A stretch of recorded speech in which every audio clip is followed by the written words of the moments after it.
La raison d'être du football, c'est de nous rassembler, nous permettre de nous réunir, quelles que soient nos origines, notre couleur de peau, notre confession religieuse ou encore notre nationalité. Pendant 90 minutes, des joueurs qui ne se connaissent pas, ne se ressemblent pas ou qui ne parlent pas la même langue, sont capables de faire équipe pour remporter la victoire. La beauté de notre sport, c'est aussi de nous permettre de vivre ensemble. Les rivalités sont parfois violentes, passionnées, mais elles ne sont que le reflet de la société. Pendant 90 minutes, ce sont 22 joueurs qui vont représenter nos couleurs et se livrer une bataille, le ballon dans les pieds.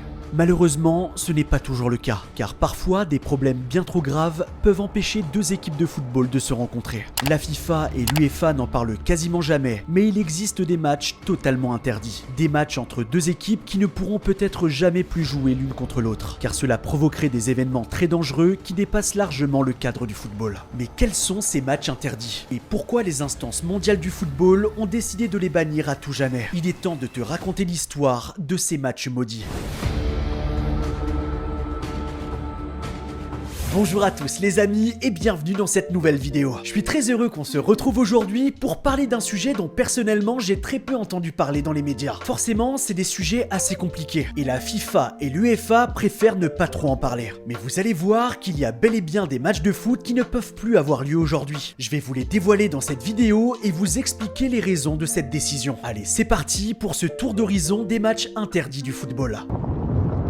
Si la période d'après-guerre a été marquée par un espoir de voir une paix durable dans le monde, des tensions très graves sont apparues entre certains pays, et certaines régions dans le monde sont à nouveau le cadre d'affrontements très violents. Malheureusement, l'aggravation de la situation géopolitique mondiale a logiquement obligé les instances du football à changer leur politique, et c'est ainsi que l'UEFA va prendre une grande décision. Voilà le communiqué officiel de l'UEFA qui a été mis en place au début des années 2010. Bien que l'UEFA insiste sur le fait que le sport et la politique doivent rester séparés, il arrive parfois que les clubs et les équipes nationales doivent être séparés jusqu'à nouvel ordre, parce que la sûreté et la sécurité ne peuvent être garanties. Mais cette politique pragmatique qui a été mise en place, comme vous l'aurez compris, pour la sécurité des joueurs et des supporters, a mené à la création d'une liste noire. Une liste de 6 rencontres totalement interdites par l'instance européenne. Les voici. Et on va commencer par la rencontre la plus logique, celle qui est au cœur de l'actualité depuis maintenant plus de 2 ans. L'UEFA interdit toute rencontre entre l'équipe nationale ukrainienne et l'équipe nationale russe. Avant que les tensions dans le Donbass ne mènent à l'invasion de l'Ukraine en 2022, l'affrontement entre les deux pays avait déjà commencé en 2014, lorsque les troupes de Vladimir Poutine avaient décidé d'annexer illégalement le territoire ukrainien de la Crimée. Alors forcément, à ce moment-là, l'UEFA avait décidé de réagir, car ils ont compris qu'une rencontre sportive entre les deux pays n'était désormais plus possible. En fait, dans l'histoire, il n'y a eu que 2 rencontres de football entre la Russie et l'Ukraine. Une seule confrontation aller-retour en 1998 et en 1999, à l'occasion des qualifications pour l'Euro 2000.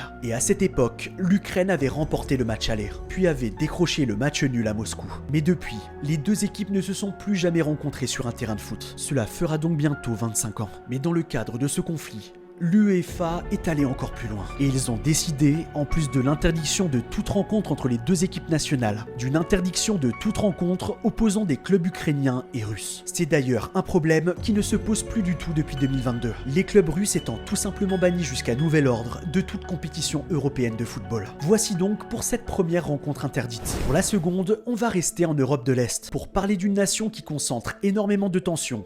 Le Kosovo. Ce petit pays situé en Europe du Sud, plus particulièrement dans les Balkans, a déclaré son indépendance le 17 février 2008. C'est donc une nation toute jeune, mais son existence en tant que pays souverain crée encore énormément de débats dans la communauté internationale. Car malgré sa déclaration d'indépendance, le territoire du Kosovo est toujours revendiqué par la Serbie, le pays voisin qui considère le Kosovo comme une de ses provinces. Et pour l'instant, le pays n'est toujours pas reconnu officiellement par l'ONU. Le truc, c'est que le monde du football a fait le choix inverse, car le 13 mai 2016, le Kosovo est devenu la 210e nation membre de la FIFA. Et à partir de là, le pays est devenu un candidat légitime aux éliminatoires de la Coupe du Monde et de l'Euro. Mais cette reconnaissance sur le plan footballistique n'a pas plu à tout le monde. Alors forcément, certains matchs impliquant l'équipe nationale du Kosovo ont été placés sur la liste noire de l'UEFA. La Serbie, qui est l'adversaire numéro 1 du petit pays, ne peut donc légitimement pas rencontrer les Kosovars dans une rencontre internationale. Mais ils ne sont pas les seuls. C'est également le cas de 2 pays qui sont alliés de la Serbie et qui soutiennent son combat pour récupérer le territoire du Kosovo. Il y a d'abord la Bosnie-Herzégovine, mais encore et toujours la Fédération de Russie. On peut donc ajouter ces 3 matchs à notre liste noire. Mais il y a un autre conflit qui empêche toute possibilité de match de football entre deux nations. Un conflit qui dure depuis des années et qui se situe géographiquement en dehors de l'Europe, en Asie occidentale. Le conflit qui oppose l'Arménie et l'Azerbaïdjan. Depuis 1992, l'Arménie a déclaré son indépendance, mais son territoire est également convoité par son voisin, l'Azerbaïdjan.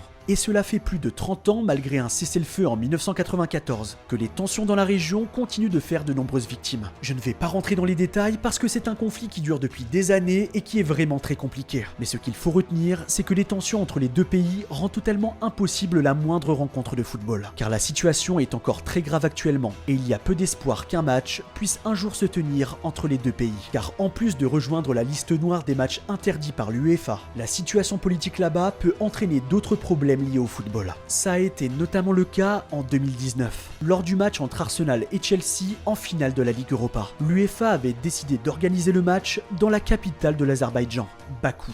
Et à cette période, le capitaine de l'équipe nationale d'Arménie était un joueur des Gunners. Et pour sa sécurité, il avait à l'époque refusé de se rendre en Azerbaïdjan pour y disputer le match. Une nouvelle preuve que malgré tous les efforts de l'UEFA, le football et la politique sont intimement liés et il est très difficile de les dissocier. Vous connaissez désormais les 5 matchs interdits par l'UEFA. Mais il reste une dernière rencontre sur cette fameuse liste noire. Comme vous l'aurez compris, beaucoup sont liés à la fin de l'URSS, donc plutôt situés en Europe de l'Est. Mais il y a un dernier match interdit qui lui se situe de l'autre côté, en Europe de l'Ouest. Les deux pays sont d'ailleurs tombés dans le même groupe lors du tirage au sort des groupes de qualification pour l'Euro 2024, et le tirage a donc dû être rejoué. Une situation tout bonnement historique. Cette rencontre impossible, c'est celle entre l'Espagne et Gibraltar. On n'en parle quasiment jamais. Mais Gibraltar est un petit territoire situé dans le sud de la péninsule ibérique. Le problème, c'est que depuis 1704, cette partie de l'Espagne est un territoire britannique. Sauf que le problème, c'est que le territoire de Gibraltar est également revendiqué par l'Espagne. Et depuis des centaines d'années, les tensions sont donc très vives entre l'Angleterre et l'Espagne autour de ce territoire. Et il y a quelque chose que les Espagnols n'ont pas du tout digéré. Car en 2013, Gibraltar est devenue la 54e nation membre de l'UEFA, puis en 2016, ils sont devenus membres de la FIFA. Les deux instances internationales de football reconnaissent donc Gibraltar, et ils considèrent le pays comme une nation de football à part entière. Donc forcément, ils sont désormais éligibles aux éliminatoires des compétitions internationales. Mais forcément, tu t'en doutes,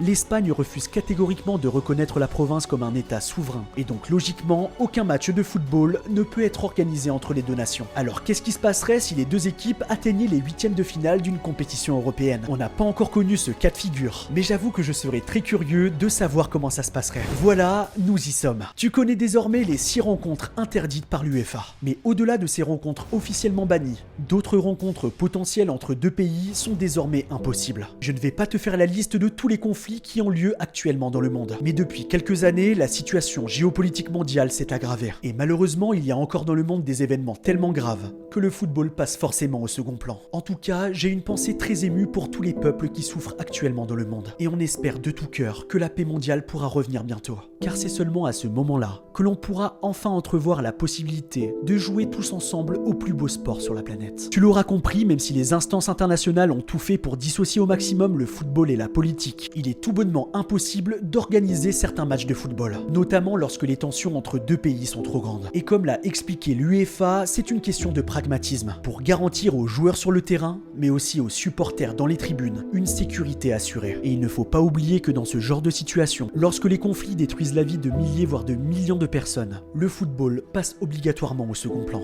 Mais comme toujours, les situations peuvent évoluer, et la liste noire de ces matchs interdits pourra peut-être un jour se réduire. Ce qui a notamment été le cas d'une rencontre en particulier, les matchs entre la Russie et la Géorgie. Une rencontre qui était totalement impossible auparavant et qui, une fois que le conflit entre les deux pays a pu être résolu, peut désormais se dérouler normalement. Et ça serait juste magnifique que certains pays qui se sont aujourd'hui tournés le dos puissent se serrer la main à nouveau et s'affronter dans la paix sur un terrain de football.